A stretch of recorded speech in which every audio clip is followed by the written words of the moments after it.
Hello, and welcome to my presentation on all the pieces of equipment I would get for my first tech startup. I'm going to go over a few of the specs of each piece of equipment, as well as a few personal reasons why I would pick each piece of equipment. The first piece of equipment I would get is a desktop computer. I feel that a laptop is not going to be equipped enough to do what I need to do at a good price. So I chose the Dell 27 All-in-One. Has an Intel Core 3 processor, which is great right out of the gate. Intel graphics, which is great for presenting. 512 gigs of memory seems very modest for most modern computers, but considering that I'm going to have an external hard drive, it's not as big of a factor when considering what kind of computer I need. At $770, it's a great budget computer. And on a personal note, I find that Dell is a great brand of computers. If you just want to buy and have them work right out of the box, Dell's the way to go. The next piece of equipment I would buy is an HP Color LaserJet Pro. It prints, scans, copies, and faxes. It's wireless, so you can use several devices to connect to it and use. It's big enough to handle most needs in a business, but not too cumbersome that you can't move it around somewhere in the office. At $639, it seems a little steep, but I personally had an HP printer for about 5-6 years, and that was on the cheaper end, and I loved it every day. It worked great until the wheels fell off, so I think spending an extra few dollars on a printer is the way to go, and then this particular model is not going to fail. The next piece of equipment I would get is a Samsung Galaxy S25.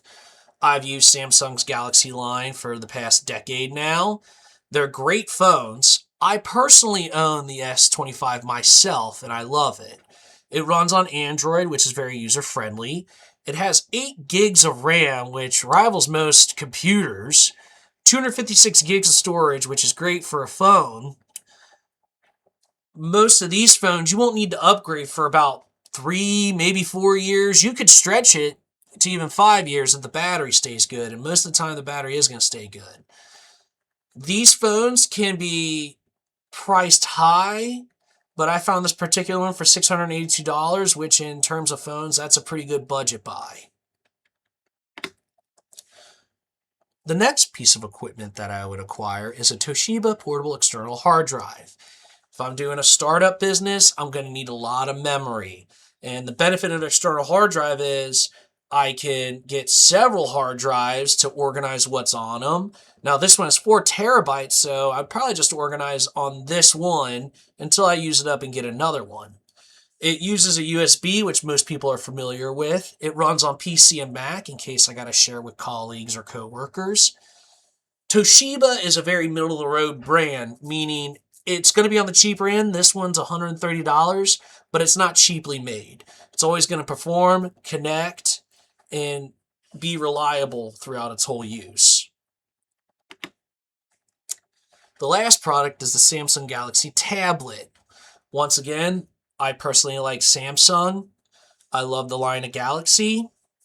I like the idea of a tablet because even a laptop could be cumbersome if I'm just trying to walk around away from my desktop, but I want to check a few things. That's not my phone, but also maybe present it to other colleagues and coworkers.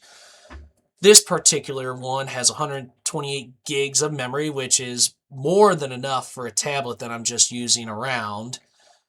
Galaxy, probably going to last a long time. It's a good budget price of $160, and that's why I would pick this product. And that concludes my presentation.